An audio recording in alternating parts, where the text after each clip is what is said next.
How will the Ravens test the 49ers on Monday night? There's a couple different ways that I'm looking forward to. So Are you the cheating off Ravens Maddox's notes? do what? Are you cheating off Maddox's notes right now? I am. I've got Maddox's notes. Yeah, he's good. He knows Maddox what he's is his talking about. son, big Ravens fan, broke down what's good about him, why he likes him on Jesse's channel. It was so sweet. It was good. Did good too, man. 9 years old. I thought he He had a crushed lot to it, say. man. It was He dope. did. He did have a lot to Yeah. say.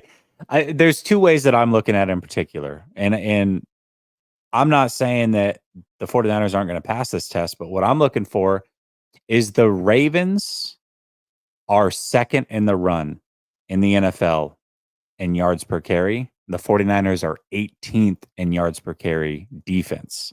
So the Ravens are gonna press them with the running game, and that's going to be an interesting thing to see the 49ers. Now, I do know that Mitchell is out for the Ravens. That is a big loss, but if Armstead doesn't play or Hargrave or both, things are very, very even there, in my opinion. Plus, Lamar's the great equalizer in the run game. They always lead the league in rushing. And then the other way that I'm looking at it is the 49ers are third in scoring. The Ravens are first in scoring defense. So it's strength versus strength there. 49ers are used to scoring a lot of points. The Ravens defense is Dun, dun, used to dun. holding teams to low scores. So can the 49ers pass the test against an elite defense? Not a fraudulent Dallas Cowboys defense, but an actual very good defense in Baltimore. I want to see how the Niners do against a team that's really physical. Like they exposed Dallas and Philly. I don't know how physical those teams really are. And they beat Pittsburgh and Jacksonville. Cool. But they got beat up by Cleveland. Straight up. They went in there, they talked a bunch of crap, they started a little scuffle, and then next thing you know, Debo's hurt, McCaffrey's hurt, Trent Williams is hurt. Like Cleveland beat him up. That's what happened. And Baltimore's beating Cleveland. Cleveland's beating Baltimore. But Baltimore is every bit as physical and violent as Cleveland, if not more. They're not intimidated by the 49ers. Maybe they should be. But I feel like the Niners are maybe the only physical team in the NFC, man. The NFC is so soft. And they're 9-1. They're just rolling through it. But against the AFC, they're 2-2. And maybe that's a fluke. I don't know. But well, against that division in particular, they're 1-2. And that division is known for physicality. So it is an interesting point you bring up. Yeah. So I don't know. Maybe that's just a quirk of they played all these teams before the bye week and they're a different team now and they're going to steamroll. That could definitely happen. Because the Niners are physical too. And they definitely play their best in December and January. So let's see it, because I can't get that Cleveland game out of my freaking head. I can't. You walked in there fully healthy and they smacked you. Yeah, they did. And that was a beat up Cleveland team. Here's another one. So I gave the overall scoring where the 49ers are third in overall points per game. The Ravens are first in scoring defense.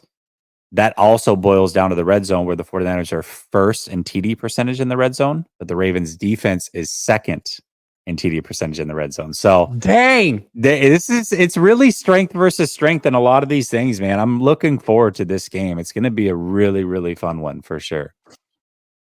Last thing I want to see.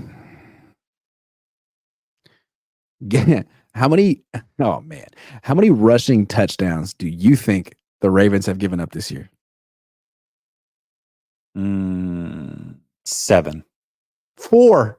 4? Oh my gosh. 4? Wow. So, yeah, that's crazy. The Niners are so good in the red zone because a lot of the times they give the ball to McCaffrey. And maybe he'll be able to power his way in for touchdowns against any team. But this is best. This is the team that's given up the fewest rushing touchdowns in the league. And I'm not surprised. I feel like the Niners were that way with Jim Harbaugh was the coach. Like, we're not letting you into the end zone the easiest way. Sorry. Not going to happen. What's interesting about the NFL is the 49ers are definitely in the minority when it comes to having good linebacker play.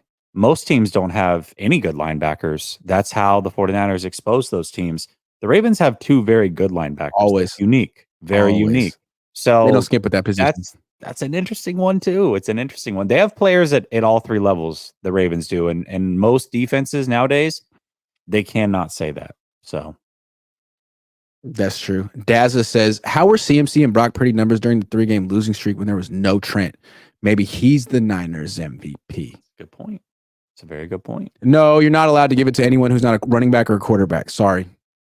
Even though Trent Williams probably objectively is the MVP of this team. Yeah. The least replaceable, which makes him the most valuable. Tommy Huxley says Darnold is doo-doo. Chef T says so. And that's not nice. How much celebrating can you do if the Niners beat the Ravens?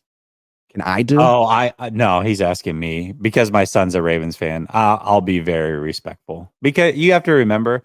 So yeah. I watched the playoff game with him last year when the Ravens lost to the Bengals, and just seeing the devastation on his face was heartbreaking because I know what it's like to be a fan and be a young fan. So I knew what he was going through in that moment. I'll definitely be very, very supportive of him. But inside, I'll be celebrating like crazy.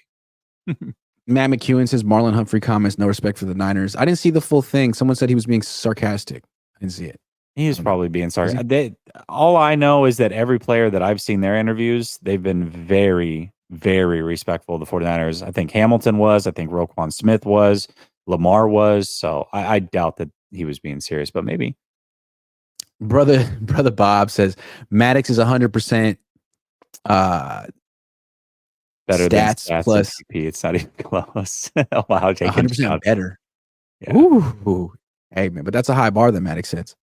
Matt McEwen says we lost Maddox as a fan because of trash Jimmy.